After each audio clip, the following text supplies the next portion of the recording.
Do you need a simple way to track tasks, projects, or form responses in Microsoft 365? That's exactly what a SharePoint list can do. In this video, I'll show you step by step how to create one. A SharePoint list is basically a smart table you can share with your team. Think of it like Excel, but online, secure, and connected to Microsoft 365 apps. You can add items, set up columns, and organize everything without needing code. There are three main ways to create a list. First, from blank. Start fresh with your own structure. Second, from an Excel file. Turn a table into a live list. Third, from a template. Use common scenarios like tasks or issues. Let's create one from blank. Go to your SharePoint site, click New, then List.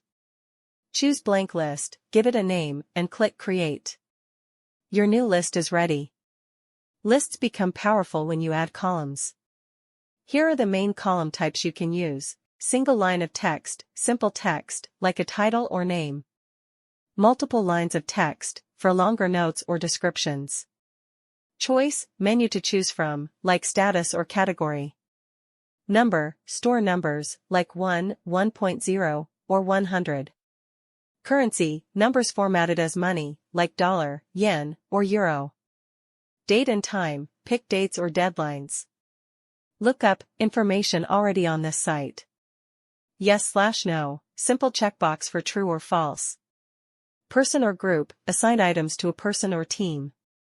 Hyperlink or picture, store a URL or image.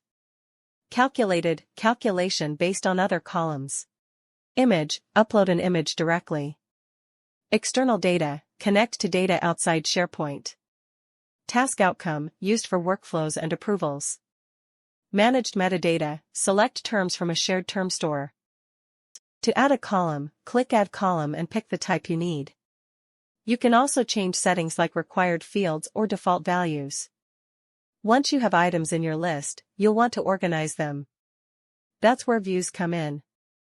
You can sort, filter, or group by columns. For example, group tasks by owner. Or filter deadlines that are this week.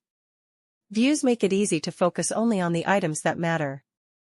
SharePoint lists are very flexible.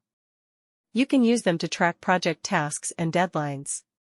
Collect form responses from Microsoft Forms. Manage requests or approvals. Store data for Power BI dashboards. The real magic comes when you connect lists with other Microsoft 365 tools.